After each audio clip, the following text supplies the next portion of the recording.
আজি 11 নৱেম্বৰ পুৱা শোণিতপুৰ জিলাৰ তেজপুৰত এটা বিৰল প্ৰজাতিৰ চাৰ্পেণ্ট ইগল তথা সাপকটা চৰাই উদ্ধাৰ কৰা হয়। চৰাইটো উদ্ধাৰ কৰে প্ৰাক্তন ৱাৰ্ডেন লাইফ ৱাৰ্ডেন অধ্যাপক সৌৰভ বৰকটকীয়ে। ঘটনাৰ বিৱৰণী মতে আজি পুৱা 9 মান বজাত তেজপুৰৰ হাতীবিল খানাত এটা সাপকটা চৰাই ওপৰৰ পৰা তললৈ সৰি পৰে।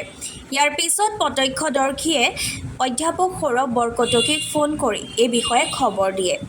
খবৰৰ ভিত্তিত অধ্যাপক সৌৰভ বৰকটকীয়ে উক্ত স্থানত উপস্থিত হৈ চৰাইটো উদ্ধাৰ কৰি স্থানীয় পশু চিকিৎসক মনিকা বৰদলৈৰ দ্বাৰা প্ৰাথমিক চিকিৎসা কৰায়। আবেলি পৰত চৰাইটো সুস্থ হৈ উঠাত বৰকটকীয়ে ৰুদ্ৰপদৰ বনাঞ্চলিক এলেকাত মুকলি কৰি দিয়ে। উল্লেখ্য যে এনেবোৰ চৰাই বনাঞ্চলৰ আশে-পাশে ওখ গছসমূহত বিচৰণ কৰে।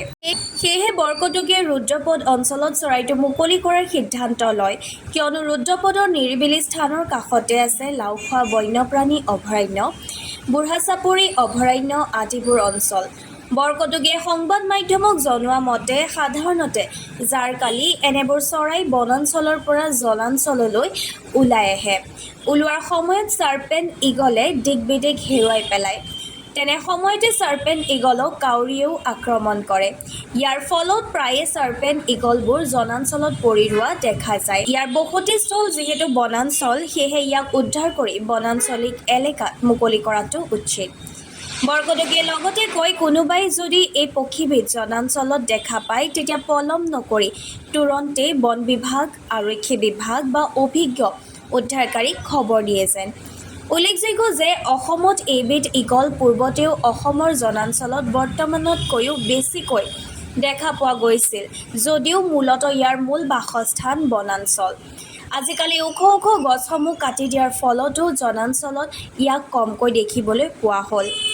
ই সাপ আৰু আন সৰীসৃপো চিকাৰ কৰে। দৃষ্টিশক্তি অত্যন্ত তীক্ষ্ণ। ইয়াৰ লগতে টিকটিকি, ভেকুলী, সৰু চৰাই, উই আৰু ডাঙৰ কেঁচুও খায়। এই ইগলবিধ বিভিন্ন অৰণ্য, জলাহ আৰু খেতিৰ চাকিতো বাস কৰে। ইয়াৰ বিশেষে ইয়াক সাপকটা বা খোপাডাঙৰি বুলিও জনা যায়। ইয়াৰ আৱাসস্থল বুলিবলৈ অসমৰ অৰণ্য, জলাহ দেখা পোৱা যায়। এইটো চাৰ্পেণ্ট ইগল হয়। এইটো একচুৱেলি সাপ খায় আৰু এইটো আজি তেজপুৰ টাউনতে পোৱা গৈছিলে। মোক অতুল বৰা নামৰ এজন ব্যক্তিয়ে ফোন কৰিছিলে আৰু মই তাক ভেটেনেৰীত লৈ গ'লোঁ। চিকিৎসক মনিকা বৰদলৈৰ দ্বাৰা চিকিৎসা কৰালোঁ। ই সুস্থ হ'ল আৰু ই বৃহৎ বনাঞ্চলবিলাকত থাকে। লাওখোৱাত থাকে, বুঢ়াচাপৰিত থাকে, কাজিৰঙাত থাকে, নামেৰিত থাকে, সোণাৰীৰূপাইত থাকে। আমাৰ যিহেতু এইটো এটা সুন্দৰ পৰিৱেশ প্ৰকৃতিৰ ৰুদ্ৰপদ, আৰু এই ৰুদ্ৰপদতে লৈ আহিলোঁ আৰু মুকলি কৰি দিলোঁ। এতিয়া সুন্দৰভাৱে উৰি গ'ল আৰু সকলোকে অনুৰোধ কৰিছোঁ, জীৱ জন্তু যিমানেই হওক য'তে বিপদত পৰা সুৰক্ষা দিয়ক, বচাওক। চিকিৎসা আছে, হস্পিটেল আছে, লৈ যাওক, একো নাই। আৰু বচাই তাৰ এটা হেৰি পোৱা যায়, যিটো মজা পোৱা যায় সেইটো খুব কমেই পোৱা যায়। আৰু সেইকাৰণে মই সদায় জীৱ জন্তু সুৰক্ষাৰ কাৰণে কাম কৰি আছোঁ আৰু মই মোৰ ল'ৰাকো লগত লৈ যাওঁ। কি আছে চৰাইটোৰ নাম?